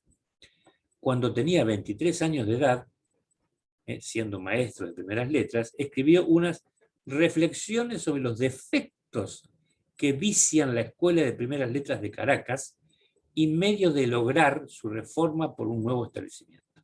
Esto fue en 1794. Título muy audaz. Es visible en ella el fruto de lecturas propias de la Ilustración y constituye un tipo de escrito bastante frecuente en los últimos años de la colonia, en los que criollos o españoles ilustrados, siguiendo las huellas de los escritos de los reformadores españoles, sometían a crítica los efectos conjugados de la herencia escolástica y la indiferencia oficial y privada por la enseñanza. El documento nunca fue aprobado por la Real Audiencia de Caracas, lo que ocasionó que el autor renunciase a su puesto al año siguiente. Fue editado por primera vez para el público en el Boletín de la Academia Nacional de la Historia de esa Nación en 1946. Muy bien. ¿Y después de la independencia? ¿Qué? El fin de la dominación colonial española y portuguesa en América obligó a los estados emergentes a redefinir su estructura económica para lograr insertarse, de algún modo, en un contexto internacional caracterizado por una progresiva integración de las partes más distintas del planeta a un gran mercado mundial. Y acá debe ser más distantes, sepan ustedes disculpar. A lo largo de la segunda mitad del siglo XVIII, Inglaterra se convirtió en el epicentro de una revolución industrial, ya lo hemos visto, que habría de promover un sistema económico y político mundial acorde con las necesidades de la expansión capitalista. Desde el sur del Río Grande hasta las pampas rioplatenses, el Río Grande es el que separa actualmente México de Estados Unidos, ¿no? Existía la plena convicción de que las restricciones y el monopolio imperial habían sido los responsables del atraso de un continente que, ahora emancipado, se disponía a liberar su potencialidad económica. Sus abundantes recursos naturales y humanos podrían satisfacer plenamente la demanda de los centros industriales.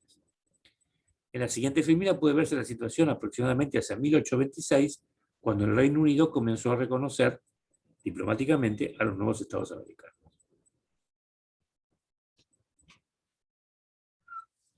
Bueno, aquí tenemos entonces Brasil, Bolivia, llamado así en honor a Bolívar, Paraguay, la banda oriental, que era más grande que ahora, o sea, Uruguay, aunque esto va a ser creado, es una creación artificial de 1829, la Confederación, fíjese Chile, qué chiquito. Este territorio todavía, digamos, aquí ya se lo ponen como a Bolivia, pero sí, para esa fecha ya estaba perdido.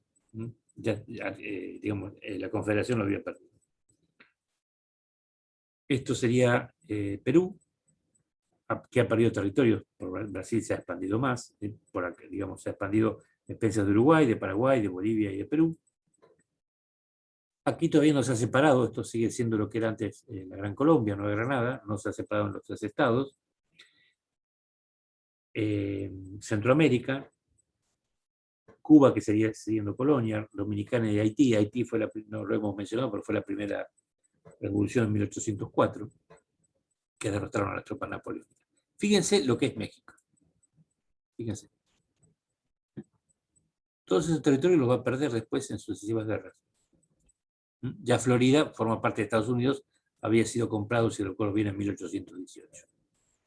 Y obviamente Estados Unidos también había comprado la Luisiana a Napoleón, pero esta zona todavía no era, no se había expandido tanto. Esto comprende Texas, Nuevo México, California y, bueno, Nevada, los actuales estados de Estados Unidos.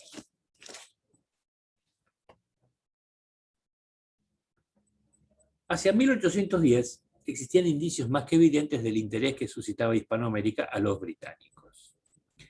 Pero durante los 3 lustros que siguieron a los estallidos revolucionarios, comenzó a observarse que la nueva relación no se construiría sobre los escombros del orden colonial.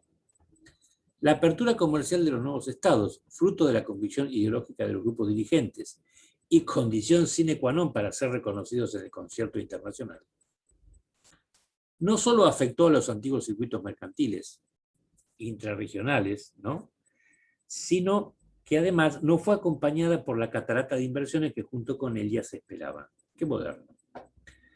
Aunque es posible distinguir matices regionales en un contexto caracterizado por el desorden y la destrucción material provocadas por las guerras de la independencia y los primeros conflictos internos, donde Argentina fue un caso, tal vez el caso más extenso, pero no fue el único, la admisión al nuevo orden mundial parecía tener otros tiempos que no dependían tanto de la situación americana como del ritmo de la expansión capitalista. Esta situación se prolongaría hasta mediados del siglo XIX, es decir, entre 25 y 30 años, ¿no? Una larga espera, como la bautizó Tulio Halperin Dongi, otro historiador argentino, que oficiaría de transición hacia un nuevo orden. Recién a partir de entonces comenzaría a vislumbrar el papel que habría de desempeñar en un sistema de economía mundial donde se imponía la división internacional del trabajo. Los centros industriales y financieros requerían una periferia que, de acuerdo con el principio de las ventajas comparativas, se encargaba de producir lo que su medio natural le permitía hacer en condiciones más ventajosas y ofrecerlo a un precio más bajo, como va a escribir Celso Furtado ya en el siglo XX. Idea de Ricardo, recuerden ustedes. Así, el tercer cuarto del siglo XIX, es decir, entre 1850 y 1875, sería el escenario de la consolidación de un nuevo pacto colonial, que alcanzaría su plenitud hacia la primera década de la centuria siguiente y mantendría su vigencia, con sus más y con sus menos, hasta la crisis económica de 1929-30. No obstante la presencia de los países industrializados de Europa noroccidental y de los Estados Unidos, durante estos largos años, vastas regiones de Latinoamérica independiente seguirían el ritmo impuesto por Londres, la nueva metrópoli que desplegaba estrategias de dominación un poco más sutiles y sobre todo mucho más baratas que las que requería el control de sus colonias formales, como era el caso de España y de Portugal. Y además hay otra circunstancia que no está mencionada acá, y es que Gran Bretaña en la década de 1820 había otorgado empréstito por cerca de 30 millones de libras de la época a las nuevas naciones latinoamericanas, no solo Argentina. En particular, la crisis post-independentista afectó sensiblemente a la producción minera, y eso, sumado a la falta de inversiones, explica las dificultades que atravesaron las regiones que habían alcanzado su apogeo durante el periodo colonial, básicamente México, Perú y Bolivia, que Bolivia era el Alto Perú. Hasta la década de 1850, la explotación del cobre en Chile resultaría acaso la excepción de la tendencia general que se registra en el sector minero. Dentro de un contexto general de estancamiento, en el que no se registra un incremento sustantivo en los niveles de intercambio, es posible distinguir algunos matices regionales. El sector agropecuario, que en la mayoría de los casos mantuvo el sistema socioeconómico del latifundio con mano de obra servil o esclava, no requería de grandes inversiones. O sea, hubo una revolución política, pero no un cambio social importante, a la manera europea. Es así como los productos derivados de la explotación ganadera, el Río de la Plata es especialmente, aunque adquirió cierto grado de desarrollo en gran parte de Iberoamérica, y de la agricultura, se destaca especialmente Venezuela, pero también se mantienen otras regiones tradicionalmente productoras de café, cacao, tabaco, algodón o azúcar, conservaron un modesto perfil exportador. Básicamente lo que se llamaba frutos del país, los cueros, ¿no? En el caso nuestro. Durante este periodo, que se extiende hasta mediados del siglo XIX, es posible observar en América Latina la presencia de varias potencias europeas y hasta resulta notable la ofensiva mercantil estadounidense, que registró importantes progresos hasta la tercera década del siglo XIX. Doctrina Monroe. De todos modos, nada parecía poner en riesgo la supremacía británica. Como señalaba con preocupación Chateaubriand, a nadie se le escapaba que las colonias españolas se habían convertido desde cierto punto de vista en colonias inglesas. Alguien insospechado. Chateaubriand meditando sobre las ruinas de Roma hacia 1810. Un óleo. Chateaubriand era un escritor, escribió El genio del cristianismo, tal vez su obra más conocida, político, diplomático, filósofo, bueno, historiador, etc. Un hombre vinculado al poder en Francia, así que sabía de lo que hablaba. Consecuentemente, la consolidación del capitalismo industrial en Europa occidental promovería hacia 1850 la definitiva incorporación de América Latina a un sistema económico mundial integrado. El desarrollo de los medios de transporte, la creación de nuevos medios de pago y la disponibilidad de abundantes masas de capital, ahora sí, facilitaron un aumento considerable del intercambio comercial. A partir de entonces, el crecimiento impulsado desde afuera impondría en las áreas periféricas una nueva forma de producción orientada a satisfacer las necesidades de los grandes centros industriales y financieros. La División Internacional del Trabajo, hecho subsecuente al principio de las ventajas comparativas, reservaba para las naciones americanas el rol de productoras de materias primas y alimentos. Como contrapartida recibirían, además de productos manufacturados, combustibles y repuestos, capitales e inversiones productivas que habrían de contribuir al afianzamiento de este particular modelo de desarrollo signado por la dependencia. Esto hay varias exposiciones legislativas de Sarmiento, por ejemplo, y fue escrito por Alberti también, en el caso nuestro. La nueva relación con las metrópolis industriales implicaba un nuevo pacto colonial, como dijéramos, que tendría una influencia decisiva en la consolidación de los estados latinoamericanos. Como señalan Zunkel y Paz, el aporte de tecnología, capitales y mano de obra, dijimos la otra vez cuando hablábamos de Alberti que gobernar es poblar, el lema albertiano, a los países periféricos no solo perseguía el objetivo de adaptar a las economías locales a la medida de sus requerimientos, sino también el de consolidar un orden político y social que garantizara la libre circulación de los factores productivos, obviamente.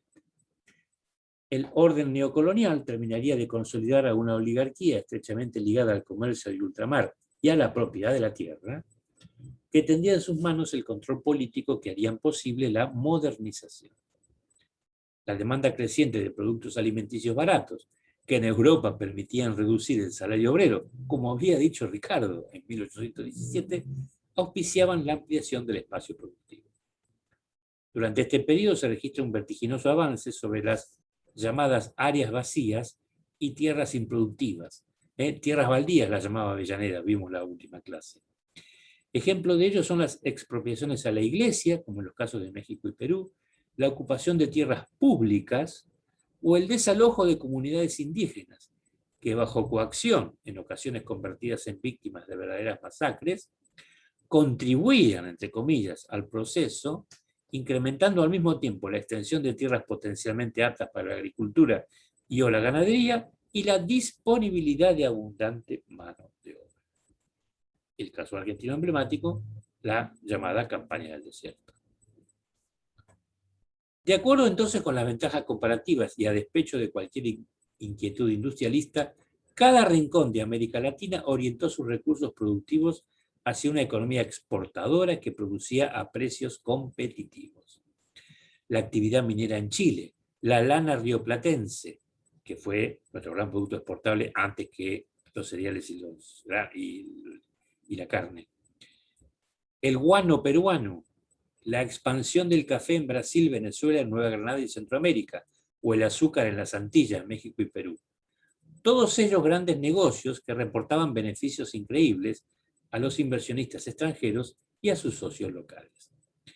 Pero en la mayoría de los casos, la prosperidad resultaría demasiado endeble, sujeta a la disponibilidad de recursos que en ocasiones no eran renovables, o si lo eran, devenían en no renovables por la explotación irracional, ¿no? Como la tala de bosques, o que pasado un tiempo requerían nuevas inversiones que ponían en tela de juicio el concepto de rentabilidad que manejaban los capitalistas.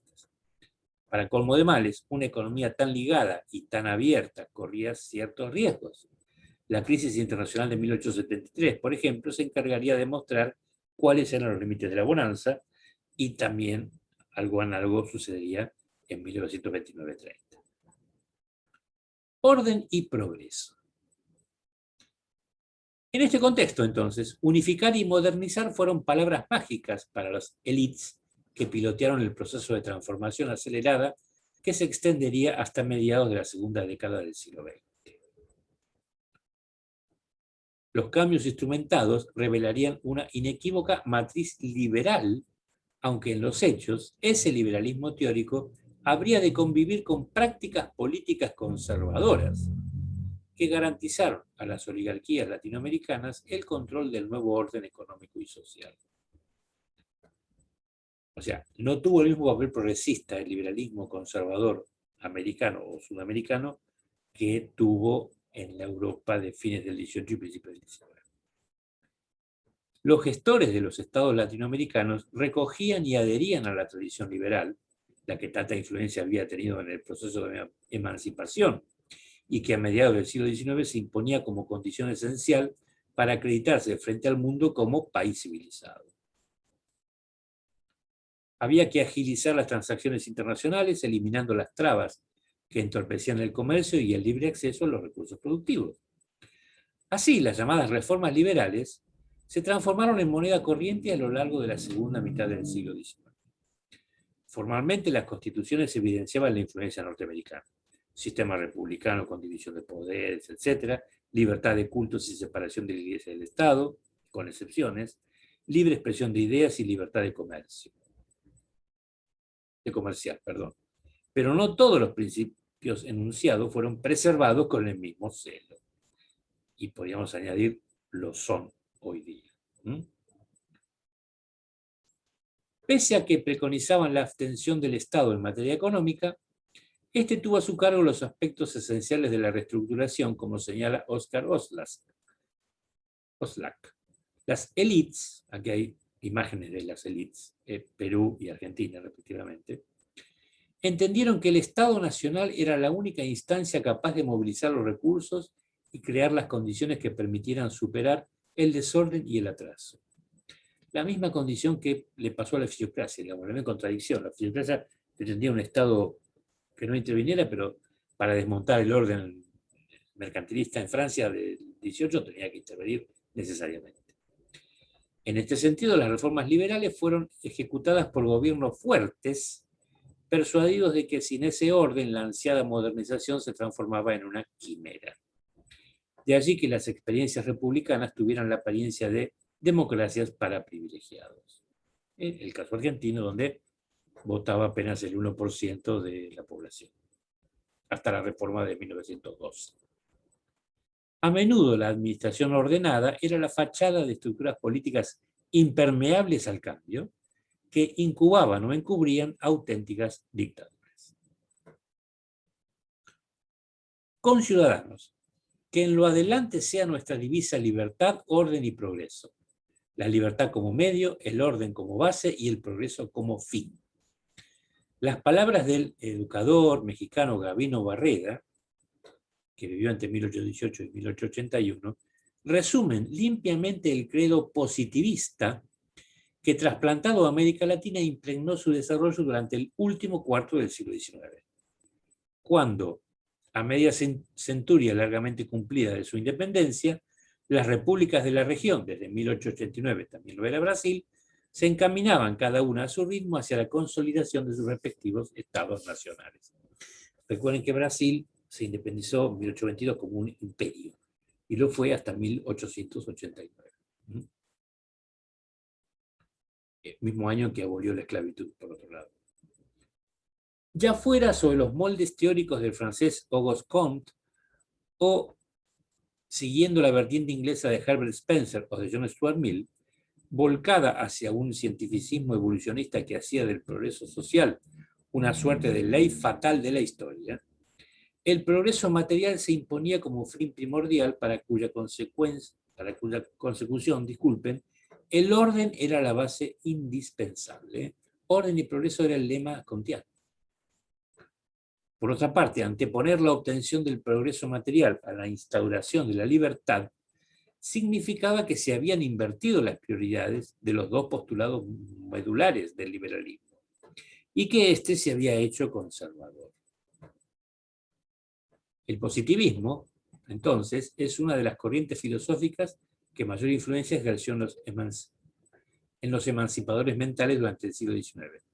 El autor que aparece en la bibliografía llama así a los intelectuales que tenían lograda la emancipación política en Iberoamérica, después tenían que emanciparse mentalmente de las ataduras, digamos, ligadas al pacto colonial previo.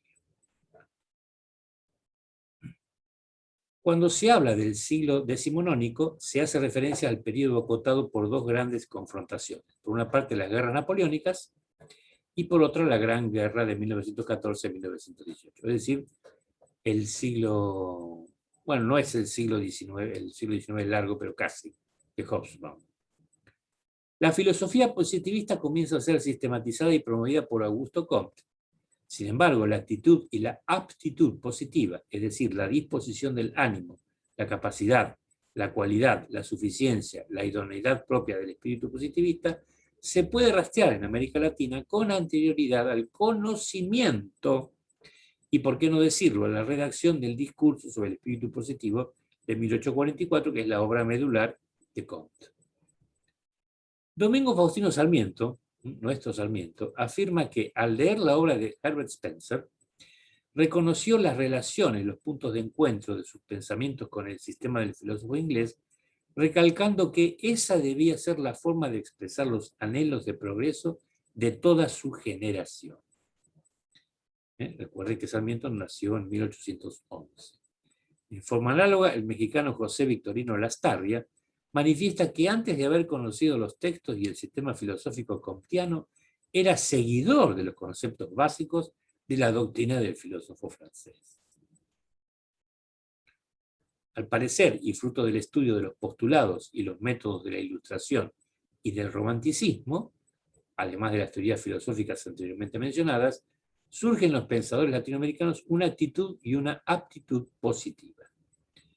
Si se sigue el planteamiento de Javier Ordóñez, en lo que respecta a que el positivismo es un híbrido entre la Ilustración y el Romanticismo, porque tiene elementos objetivos y subjetivos, podría afirmarse que los emancipadores mentales, al ser formados en un ambiente ilustrado, fueron desconfiados y prudentes frente a, por ejemplo, la adquisición del conocimiento, la consideración de las leyes científicas, la capacidad de conjeturar, el planteamiento de causalidades en los fenómenos, la desconfianza en las relaciones, etc. Estos postulados, propios de la razón y del método ilustrado, también poseían una dimensión pragmática que le dieron la posibilidad a nuestra generación post-revolucionaria, que yo mencionaba, de aplicar los conocimientos, es decir, de encontrarle utilidad a estos. De igual manera, se observa en los escritos de esta prosapia una forma muy particular de representar el pasado, en el cual reivindican la importancia de la narración y de la subjetividad, postulado estructural del romanticismo.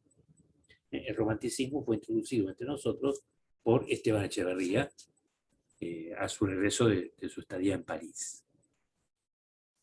Y, bueno, dio origen a una corriente político-literaria, digamos, ¿no? La generación de Mayo, etc. La historia para ellos es una nueva historia, es la manifestación de la razón que ha dejado su hacer y ha de ser transformado en un ser. La política la conciben no solo como el hecho de gobernar, sino también como el acto de convencer, de entusiasmar, de acudir al verbo transformándolo en género literario. La idea de lo social la consideran fundamental y más urgente que las cuestiones puramente políticas. Formados a partir de D'Alembert y Diderot, directores de la enciclopedia francesa, Condillac, Voltaire, Montesquieu, Rousseau, Chateaubriand, Lamennais, Michelet, historiador, Lamartine, otro historiador, y Víctor Hugo, el poeta romántico, poeta y dramaturgo romántico por excelencia, por mencionar solo la línea francesa, los emancipadores mentales construyeron un espíritu positivista autóctono por su propia cuenta, y al entrar en contacto con la obra de Comte, Spencer y otros más, vivieron y asumieron un estadio positivista en su pensamiento.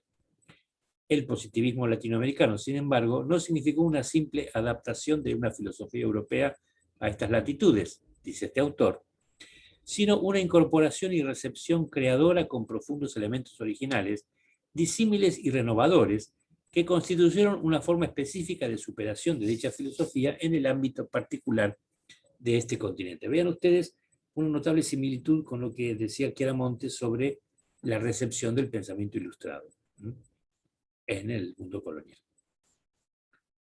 Lograda la emancipación frente al poder político de la colonia, era perentorio alcanzar la independencia cultural, ideológica, religiosa y social. Era indispensable salir del atraso, de la marginalidad, del retroceso que había impuesto la colonización española y portuguesa. Era vital transformar la educación con el fin de fortalecer la nación. Era importante explotar las riquezas y construir vías de comunicación.